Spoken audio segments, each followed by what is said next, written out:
Hey guys, welcome back to Andy's Dinosaur Reviews, and today we've got ourselves another brand new Mattel Jurassic World figure to check out. This is another of the Epic Attack line. We have the Pyroraptor. I have to give a huge shout out and a thank you to my good friend Jurassic KM, who you may remember from that unbelievable repaint box that I had unboxed a little ways back, but he was awesome enough to get a hold of this and the Pyroraptor for me, because here in the United States they're just taking forever, but they do happen to have them up in Canada at Walmart's now, so he snagged me both of them for me to add to my collection and of course review for you guys.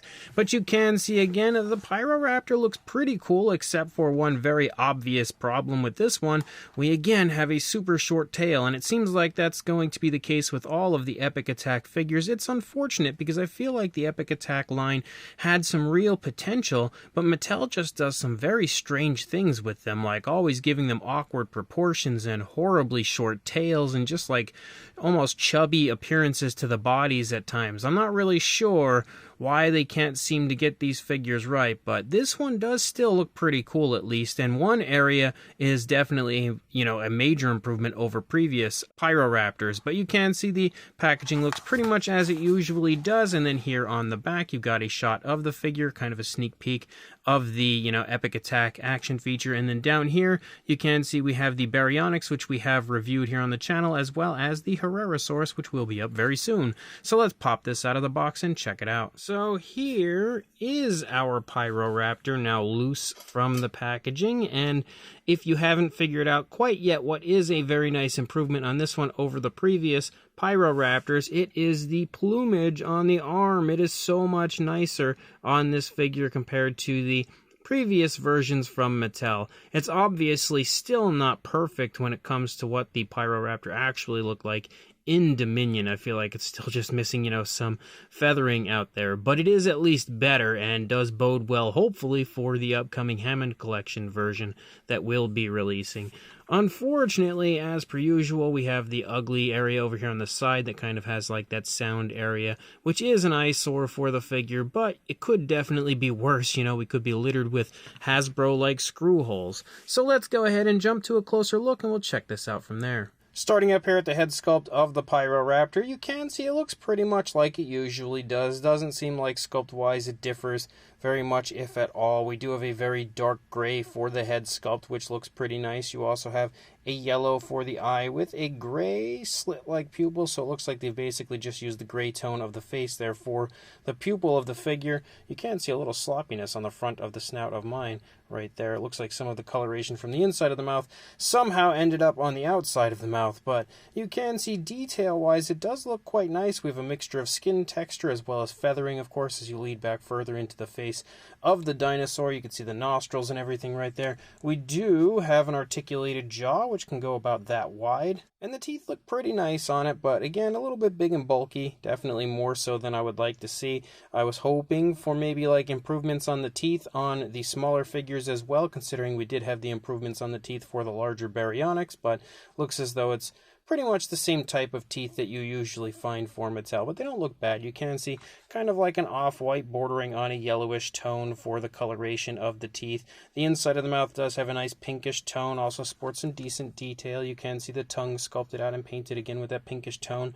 Unfortunately, the pink doesn't run the entire way through the inside of the mouth, but most of it at least, and you can see the jaw works really, really nicely, which is a plus. As you move up here into the top of the head, you can see the feathering there, that kind of crest of feathers leading off of the back of the head does sport a different variation of color, kind of like a maroonish sort of a red, and the fine detail of those feathers does actually look quite nice. And then of course, as you move down into the body of our Pyroraptor, we do have a reddish tone for the coloration, and we are absolutely overloaded with feathers. And I do like the feathering on this one. You can see there's just a lot of variation to the feathers. You can see like kind of larger feathering as you get closer to the face, finer feathering here in the neck, kind of scruffier feathering, or maybe just larger feathering moving up here into the back and stuff, and all of the feathers are sculpted really quite nicely overall. There is an ugly seam here running along the back of the head. As you move down into the arms, you can again see the muscle definition, the skin texture and stuff here for the arm,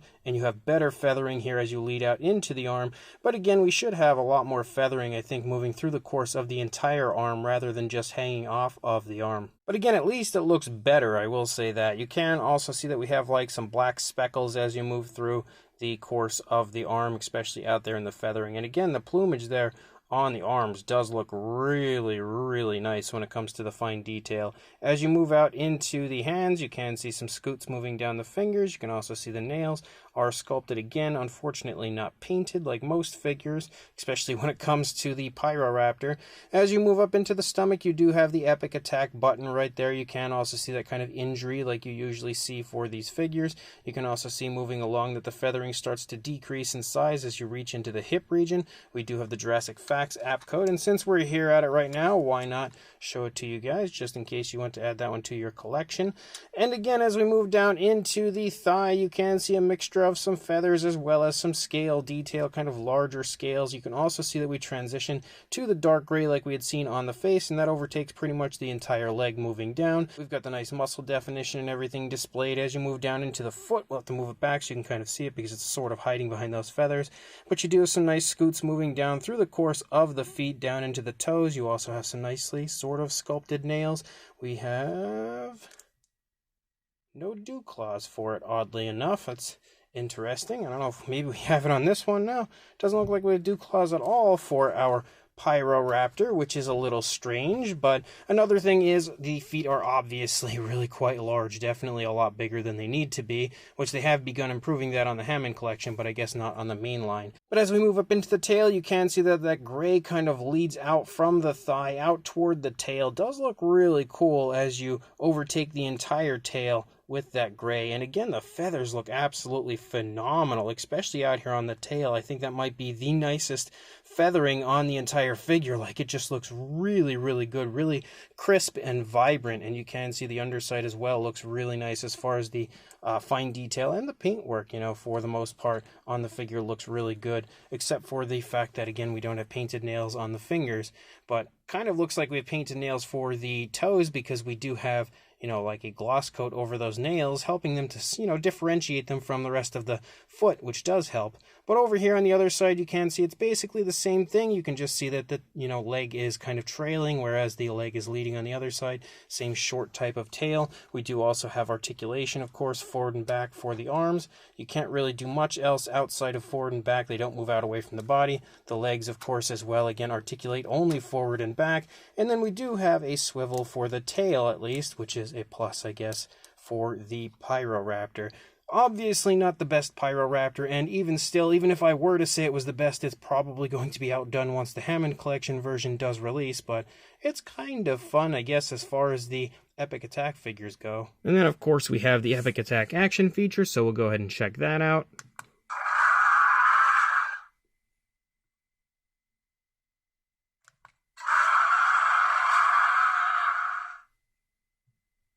Every time it tricks me, it thinks that it's done, and then it keeps doing that kind of trailing thing. So as you can see, you've got a few different noises, a few different styles to the way it lights up, which is pretty fun. Again, I am actually a pretty big fan of that Epic Attack sort of gimmick. You know, I don't normally really like the light up feature of any dinosaur, but I feel like if you're a kid, you're really going to enjoy that. The only thing that I've said from the beginning of these Epic Attack figures that I wish they would do that would kind of improve that would be when you push the button, the light for the injury kind of comes on, even if it kind of blinks a little bit at first and then sort of like fades in, something like that, and then it should stay on until you again push the button to turn it off. It would help that, like, you know, if your dinosaur gets injured, you want it to have that light on so that it looks injured, and then eventually when you want it to be healed up, you can turn it off. I think that would be pretty cool, but, you know, I guess it is what it is. As far as the size goes, this is definitely a little bit bigger than our previous Pyroraptors. For a length about 7 3/4 inches, or around 19.5 centimeters, approaching 20, and then for a height, you are looking at just shy of 3 1/4 inches, or a little over 8 centimeters, but of course that could change if you try to position it more upright, because it does have articulation again in the legs. But for a size comparison, there is Mr. Papo T-Rex, the Attack Pack Colovosaurus, Robert Muldoon, and the Collect A Human Being next to our Epic Attack Pyroraptor, and you can see it does have a bit of a larger size compared to the previous Pyroraptor releases, but it's by no means massive like the recent Baryonyx was. Now, I don't feel like we need too many size comparisons this time around. Basically, we just need to compare with the other Pyroraptor for sure, and maybe the basic version if you really want to see a comparison with that one. But here is your standard version of a Pyroraptor from Mattel, and you can see again that the size is definitely a good bit larger, but you can also see how incredibly awkward this new version looks when it comes to the tail length. That tail length absolutely kills this figure for me and takes it from being a pretty cool figure to a pretty lackluster figure overall. It really doesn't make sense to me why they continue to give these figures such small tails in the Epic Attack line. I just can't begin to fathom that at all. And again, especially when you're going to go ahead and fix things like the plumage on the arms, which you can see looks way better on this new version, but then just absolutely kill the figure anyway with the tail length.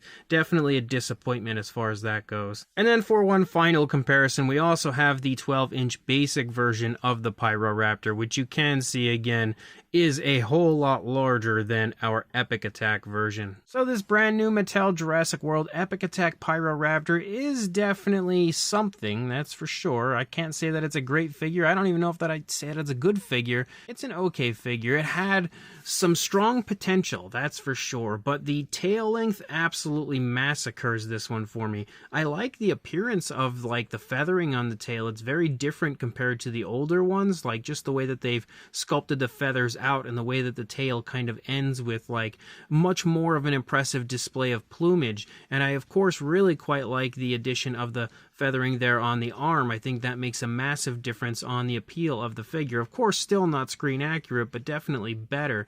The sculpt is really crisp. It is very impressive when it comes to the fine detail, especially when you look at the newly sculpted areas.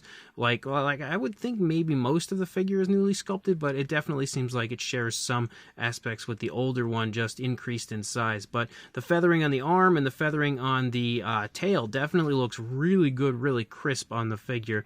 And again, the paint is also okay. It's not great, but it's definitely all right for what it is. Again, it does have almost a fully painted look with paint from head to tail, and you do have painted nails, sort of. At the very least, we definitely have a gloss coat on the nails of the feet. I just wish we would have seen painted nails for the hands. The articulation works fairly smooth for the most part, and of course, we do have the Epic Attack feature, which is really cool. Definitely a fun action feature. It's just that that tail length still is, again, I would say almost nail in the coffin for this one. That definitely is what kills this figure for me, and I'm sure it's going to kill the figure for many other people. I would also like to see neck articulation on these guys. We had neck articulation on the Baryonyx. I see no reason why we can't have it on these smaller ones. But either way, again, it's not available quite yet here in the United States. I would think it's probably on its way, but you just never know when it comes to Mattel. So keep an eye out at Walmart, and if a listing does pop up, I will include that listing in the description at some point in the near future when it does become available. And if you are interested, grab it when you can, and like, comment, and subscribe, and I will see you in the next review. Thanks for watching.